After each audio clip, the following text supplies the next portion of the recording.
नमस्कार दोस्तों, स्वागत है आपका फिर से वेक इंडिया वर्क यूट्यूब चैनल पर। आज हम बात करने वाले हैं डिजिटल मार्केटिंग की।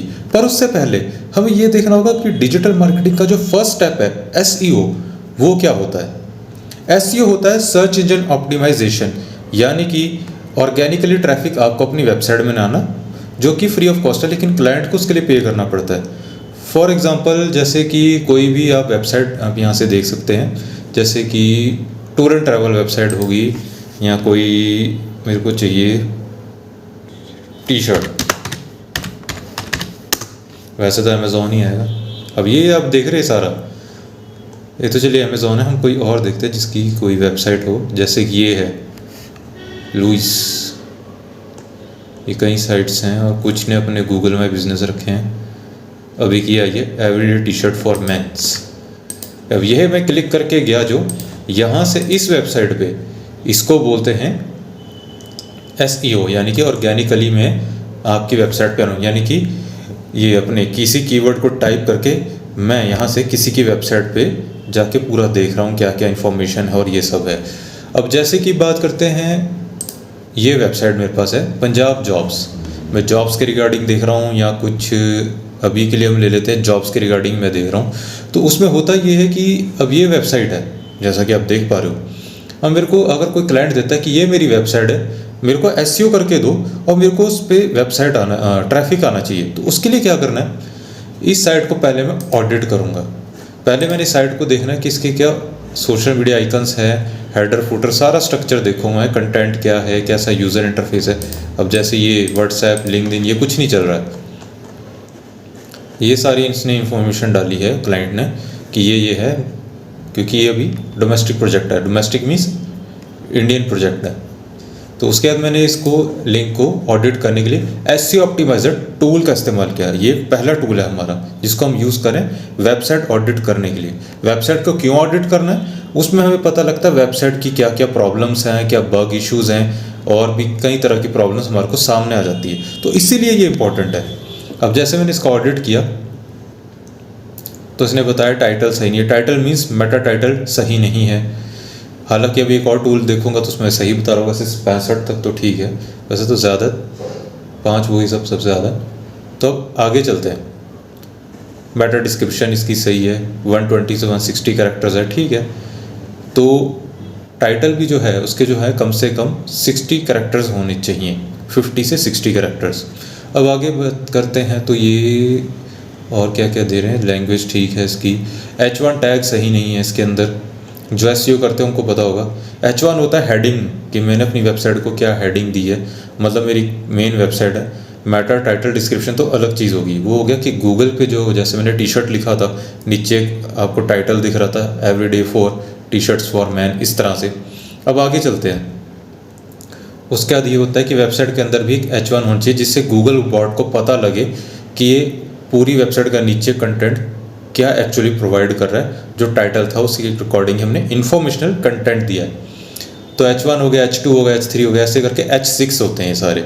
आपको इंटरव्यू में पूछा जा सकता है कि कितने ये H1 टैग्स होते हैं, हेडिंग टैग्स होते हैं। तो आप बोल सकते हैं H1, H2, H3। वो ये भी पूछ सकते हैं क्या हर पेज के लिए होना चाहिए, तो हाँ, हर पेज के लिए होना चाहिए। अगर मैंने कोई सर्विस बनाई है उनमें अलग अलग कैटेगरीज है, टी शर्ट्स भी है, जूते भी हैं, मोबाइल के भी, इलेक्ट्रॉनिक्स के हैं, तो मुझे तो हेडिंग देनी उनको बताने के लिए। उसके नीचे पूरा है। अगर कोई सर्विस ले लूँ, जैसे मैं स्टेबलाइज़र बेच रहा हूँ वोल्टेज के लिए, या फिर मैं वेल्डिंग मशीन बेच रहा हूँ, या कोई प्रिंटिंग सर्विस दे रहा हूँ, लोक मित्र केंद्र सर्विस दे रहा हूँ, टूर एंड ट्रैवल का काम कर रहा हूँ, या कोई फूड की मेरी वेबसाइट है, और नॉन वेज भी रखा है, वेजिटेरियन भी, ये 2 कैटेगरीज भी आ गई। तो उसके रिगार्डिंग वैसे वो चीज़ें मुझे H1 करके देनी पड़ेगी कि वेज आइटम ये हो गया, सारा कुछ हो गया। तो इस तरह से हर पेज के लिए इम्पॉर्टेंट है। तो ये सारी चीज़ें इसके अंदर मैंने निकलवा ली। अब ये सारी चीज़ें आ गई। लिंक्स का बैक लिंक्स आ गया, क्योंकि अभी तो हम ऑडिट करें, बैक लिंक तो दूर की बात है। अभी क्लाइंट ने एक वेबसाइट दी कि ये गूगल पे क्यों नहीं रैंक हो रही है, ये वेबसाइट है, इस पर ट्रैफिक कैसे आ सकता है। तो हम इसको पूरा ऑडिट बना के अपना प्लान वगैरह सारा कुछ देंगे। ये ऑडिट हो गया। कंटेंट आपका कैसा है, मेन आता है वेबसाइट का कंटेंट। जितना इन्फॉर्मेशनल कंटेंट होगा उतना ही अच्छा आप गूगल पे रैंक करेंगे। अब जैसा ये बताया इसने 8% जो है डुप्लीकेट है, कॉमन कंटेंट 33%, यूनिक 59। मैं कोशिश ये रखी कि पूरी वेबसाइट पर चाहे चलो 1 या 2% का हो जाए, लेकिन कोशिश यही रखो कि भाई पूरा ही ओरिजिनल। वैसे नहीं हो पाता, मैं भी मानता हूँ, पर चलो इतना 8% भी कोई प्रॉब्लम नहीं है। और ये भी देखना कि जो कंटेंट है इसी वेबसाइट का ही है कि नहीं है। इसको बोलते हैं प्लेगरिज्म। कॉपी कंटेंट को प्लेगरिज्म भी एसईओ की लैंग्वेज में बोला जाता है। वो इसीलिए कि भाई मैंने किसी और का कोई उठा के टाइटल डाल दिया। गूगल के एल्गोरिदम्स ये सब देखते हैं। उसके बाद आता है DAPA। अब मैंने DAPA के लिए भी 3-4 टूल्स करे और ऑडिट के लिए भी है।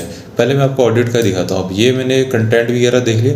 अब ये आता है एक एक्सटेंशन SEO क्वैक। इसने टाइटल दिखा दिया मुझे, ये रखा हुआ है, ये इसकी डिस्क्रिप्शन में इसने बता दिया मुझे, ये कैशे एरर भी इसने बताया, यानी कि नो इंडेक्स की कोई प्रॉब्लम है इसमें, हो सकता है, वो बाद में हम देखेंगे क्योंकि अभी हम सिर्फ ऑडिट कर रहे हैं। अब यहाँ पे ये जो आप देख रहे हो स्पीकर बना हुआ है एक तरह का, तो ये हो गया कि वार्निंग्स है। ये देखिए H1 की यहाँ भी प्रॉब्लम दिखाई गई, मेटा डिस्क्रिप्शन की यहाँ दिखाई गई, जबकि दूसरे टूल में बताया गया कि H1 में प्रॉब्लम है। H1 अब ये सही बता रहा है, इमेज ऑल टैग ये सही बता रहा है, कंटेंट थोड़ा ज़्यादा डालने की ज़रूरत है, और इसका गूगल एनालिटिक्स कनेक्टेड नहीं है, ये इसने एरर दिया। इसको मैनुअली भी चेक कर सकते हैं, इसके लिए आपको सोर्स कोड में जाके करना होगा, वो मैं आपको आगे बताऊंगा। लेकिन अभी हम ऑडिट कर रहे हैं, देख रहे हैं क्या क्या प्रॉब्लम्स है। अब मैंने DAPA निकाला, इसका DAPA 6 आया और ये पेज अथॉरिटी 36 आया। इसका गूगल से कोई लेना देना नहीं, ये माइक्रोसॉफ्ट के थ्रू है। अगर आपको कोई पूछ ले इंटरव्यू में क्या DAPA का गूगल से कोई लेना देना है, क्या ये इफेक्ट है, मतलब कोई कुछ इंपॉर्टेंट है, तो आप कैसे गूगल की गाइडलाइंस के हिसाब से नहीं, क्योंकि गूगल ने एक बार ट्वीट भी कर दिया था DAPA माइक्रोसॉफ्ट की तरफ से, जैसे बिंग वगैरह इन सब पे ये जो करता है उसकी तरफ से ये सारा कुछ।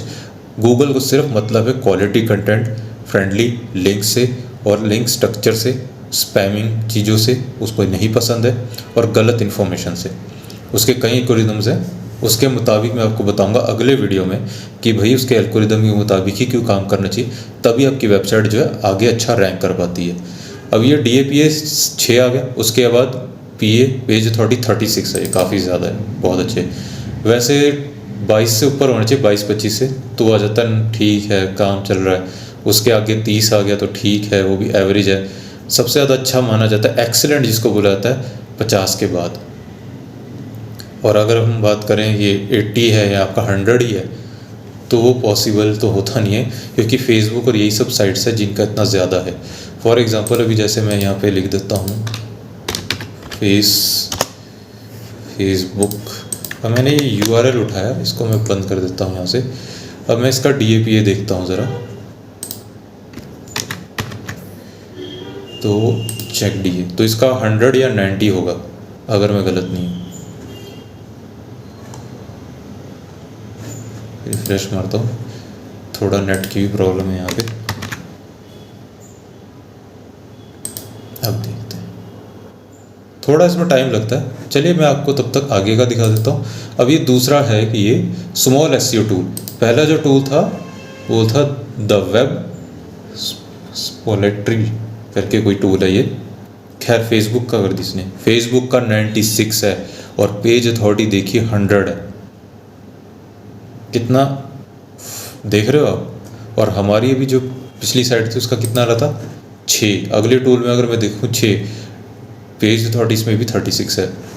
अगला टूल में कोई देख लेता हूँ, ये देखिए इसमें भी 6, पेज अथॉरिटी 36। तो ये सेम ही रहता है, मतलब आपकी कितनी ट्रस्ट वर्दी है वो एक चीज़ होती है। ये एक और टूल है, ये इसमें डोमेन एज है कि आपको देखना है मेरी वेबसाइट की एज कितनी, मतलब ये डोमेन आपके पास कोई भी है तो क्लाइंट ने कब लिया था, कब से काम चल रहा है, तो 1 साल 6 महीने 21 दिन। और ये पूरा टाइम भी दे दिया कि 11:45 ही आप कर सकते, 25 सेकंड पे ये सब चीज़ें हुई थी। डोमेन इसका ख़त्म होएगा 28/2 यानी कि दिसंबर को। तो ये चीज़ आप यहाँ पे पूरा निकाल सकते हैं। तो ये एक इन्फॉर्मेशन थी जो हमने आज के वीडियो में निकाली। अब आएगा ऑन पेज के जो एरर्स आ रहे हैं, जैसे साइट ऑडिट है सारा निकला। इसको चाहे वैसे आप डाउनलोड भी कर सकते हो, पर वो मेरे ख्याल से पेड है, या फिर आप इसकी रिपोर्ट बना सकते हो कैनवा के अंदर। वो भी कैसे बनेगी वो भी मैं आपको वीडियो में बता दूंगा। उससे होगा ये कि आपको इन्फॉर्मेशन मिल जाएगी कि क्लाइंट को अट्रैक्टिव PDF बना के दिया जाए ताकि वो आपकी जो है सर्विस को ले और वो देखे कि कितना अच्छा है। फॉर्मेट भी सही होना चाहिए, मैसेज आप क्या लिख रहे हैं वो भी अच्छा होना चाहिए। तो ये सब बात करेंगे हम अगले वीडियो में। तो इसलिए इस वीडियो को आप लाइक और सब्सक्राइब ज़रूर कर लें और कमेंट कर दें कि आपको क्या चीज़ में और डीपली जाननी, तो उसके बारे में और बताया जाएगा। अभी तो ये हमने पहली ही हमारी क्लास है, तो उसमें हमने सिर्फ नॉर्मली ये बताया कि SEO क्या होता है, वेबसाइट ऑडिट क्या होती है और कौन कौन से टूल है। टूल मैंने आपको बता ही दिए। एक और टूल भी है जो 500 URLs को कर लेता है, वो है स्क्रीमिंग फ्रॉग। उससे ज़्यादा भी हो जाता है, फ्री में भी उसके कुछ जो हैं ग्रुप से वो मिल जाते हैं। वो भी कैसे मिलते हैं वो मैं आपको आगे बताऊँगा। तो उससे होता है कि अगर मेरे पास कोई साइट आ भी गई है और वो अगर कम से कम 50,000 लिंक्स हैं या चलो 10,000 लिंक्स है, अमेज़ॉन साइट्स को आप देख ही रहे कितने ज़्यादा उसके लिंक्स हैं, न्यूज़ की वेबसाइट आप देख लीजिए, तो वो सारी चीज़ें भी डिस्कस हमने करनी है। तो ज़रूरत से आप ज़रूर आप जो है अपनी ज़रूरत के हिसाब से, अगर आपको ये अच्छा लग रहा है वीडियो, इन्फॉर्मेशन लग रहा है, तो आप लाइक और सब्सक्राइब ज़रूर करना। बाकी मिलते हैं आपको अगले वीडियो में। Thank you.